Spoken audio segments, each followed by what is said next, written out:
तो भूत पिशाचों पर विश्वास करते हैं तो कई लोग इसे महज एक वहम मानते हैं, मगर मैं आज आपको जो कहानी बताने जा रहा हूँ एक ऐसी सच्ची कहानी है जिसने पूरी दुनिया को हिलाकर रख दिया और जिसे सुनकर आपको भी भूत प्रेतों पर विश्वास होने लगेगा। यह कहानी इसलिए भी अहम है क्योंकि यह उस देश की है जहाँ विज्ञान पर, तर्क पर विश्वास किया जाता है, अंधविश्वास पर नहीं। इसी विज्ञान, भगवान और शैतान में विश्वास के बीच फंसी एक युवा लड़की ने अपने जीवन को खो दिया और इस दुनिया में छोड़कर चली गई। विज्ञान, भगवान और शैतान में विश्वास और अविश्वास की एक नई बहस और एक रहस्य। आज हम इसी के बारे में विस्तार से चर्चा करेंगे। तो बिना देरी किए हुए चलते हैं अपनी वीडियो की तरफ।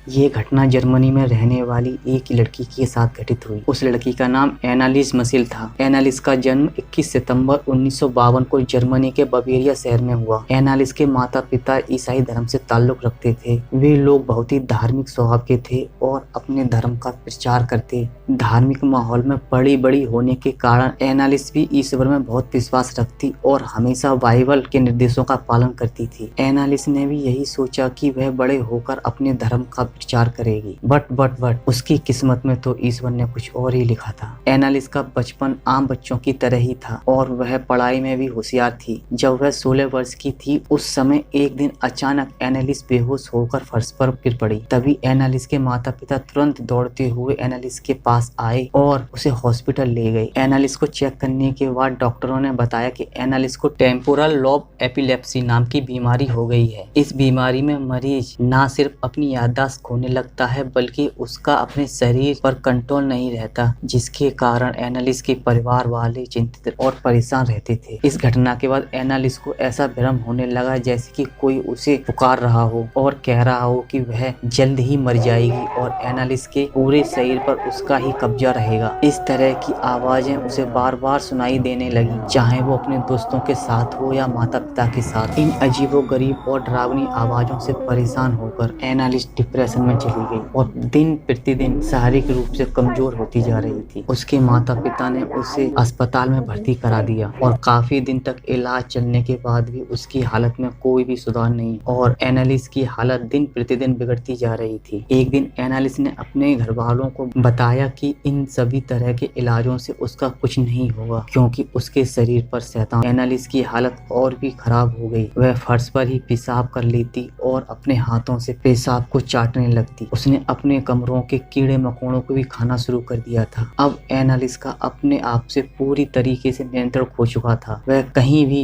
मरे पड़े जानवरों का कच्चा मांस खाने लगती और अचानक जोर जोर से डरावनी आवाजों में हंसने लगती। जब भी वह हंसती थी तो ऐसा लगता था कि मानो कि 6 लोग एक साथ हंस रहे हों और फिर तुरंत एनालिस रोने भी लगती। जब कभी भी एनालिस होश हवास में होती तो वह अपने घर वालों से अपना एक्सोर्सिज्म कराने की गुहार लगाती। आपको बता दें कि एक्सोर्सिज्म भूत प्रेत निवारण की एक प्रक्रिया है या कहें कि तंत्र मंत्र करके भूत भगाने की प्रक्रिया होती है। वह बोलती थी कि उसके शरीर पर शैतानी आत्माओं का कब्जा है, वो ही ये सब करने को उसे मजबूर करती हैं। उन दिनों जर्मनी में किसी पर भी एक्सोर्सिज्म को करना अपराध माना जाता था और किसी भी व्यक्ति पर एक्सोर्सिज्म करने के लिए चर्च से एक परमिशन लेनी पड़ती थी और किसी भी एक्सोर्सिज्म की अर्जी को पास होने में कई महीने लग जाते थे। कुछ दिनों के बाद एनालिस के माता पिता को एक अल्ट नाम का व्यक्ति मिला जिसने एनालिस को देखते ही बता दिया कि उसके शरीर पर आत्माओं का कब्जा है। अल्ट ने वेटिकन को एक लेटर लिखा जिसमें उसने एनालिस पर एक्सोर्सिज्म करने की इजाजत मांगी। सन 1975 के सितंबर महीने में फादर रेंज और फादर पाशियन को एनालिस पर एक्सोर्सिज्म करने की इजाजत मिली। 24 सितंबर 1975 को फादर रेंज ने एनालिस पर पहला एक्सोर्सिज्म किया। इस एक्सोर्सिज्म के बाद भी इन आत्माओं ने एनालिस के शरीर को नहीं छोड़ा और शैतान का शिकंजा एनालिस के शरीर पर और भी मजबूत होता गया और वो पहले से कहीं ज्यादा बीमार पड़ने लगी। एक समय ऐसा भी आया जब एनालिस ने खाना पीना बिल्कुल बंद कर दिया और वह बहुत कमजोर होती चली गई, जिसके कारण उसको आगे चलकर उसको टीबी की बीमारी हो गई। एक्सोर्सिज्म के द्वारा एनालिस एक जगह टिककर नहीं बैठती थी, इसीलिए कभी कभी एनालिस को रस्सियों से बांधकर एक्सोर्सिज्म की क्रिया को पूरा किया जाता था। एनालिस का झाड़ फूक करने वाले दोनों पादरियों ने बताया कि एनालिस के शरीर पर एक दो आत्माओं का कब्जा नहीं है, बल्कि उसका शरीर 6 शैतानी आत्माओं के वश में है। उन आत्माओं के नाम कुछ इस प्रकार से हैं। जूडस इस्कारियोट। जूडस जीसस के 12 शिष्यों में से एक था और जूडस वही शिष्य था जिसने भगवान जीसस के साथ धोखा किया, और ये धोखा महज 20 चांदी के सिक्कों के लिए किया गया था। Can.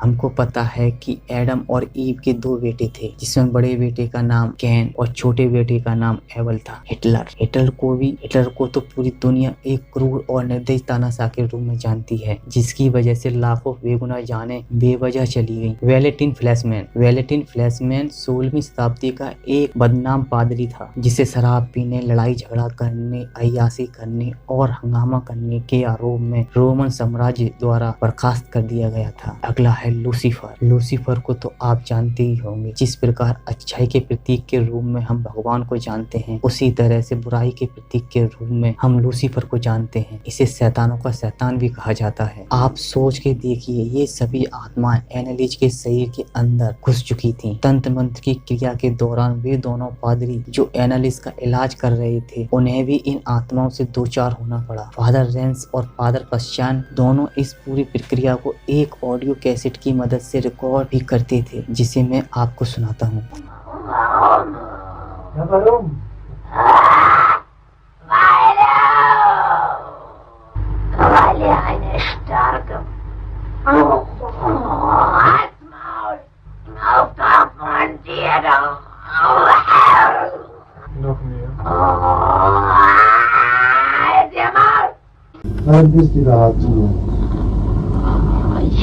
Ich hab so, dass ich in dem Wald rein bin. Ich trag dir die Rotznase noch so lang, bis es lebt wird. Die saublöde Weib. Für uns gibt's kein Zurück. Nee! In alle Ewigkeit! Sag mir den Namen. Ich, der Judas, und der Nero, der Kain und der Hitler. 5 Stimmen. Das ist der 6. Oh, den haben wir gelogen. Den habt ihr natürlich.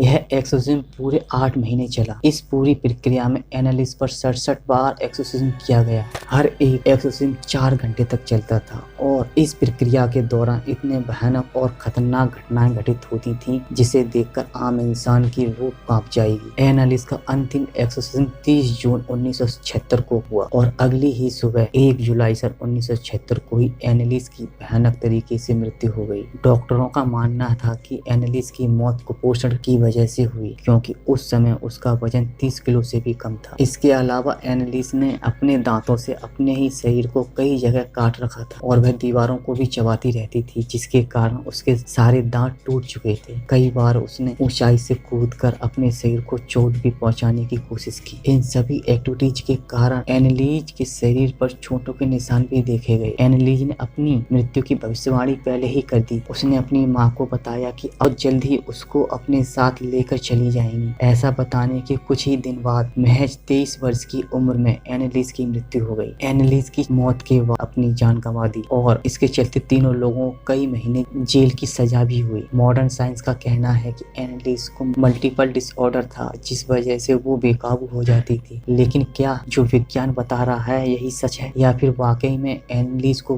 बुरी आत्माओं ने पूरी तरीके से जकड़कर अपने वश में कर लिया था? इस घटना पर अभी तक कई बड़ी फिल्में भी बन चुकी हैं जो सफल भी रही हैं, जैसे द एक्सोर्सिस्ट। एनालिस के साथ घटित हुई इन सभी घटनाओं के बारे में आपका क्या कहना है? हमें अपने सुझाव कमेंट बॉक्स में जरूर बताएं और हमारे चैनल हंटिंग क्रेज को सब्सक्राइब करना ना भूलें, क्योंकि हम आपके लिए ऐसी सच्ची घटनाओं पर आधारित वीडियो लाते रहते हैं। तो मिलते हैं अगली वीडियो में, जब तक के लिए धन्यवाद।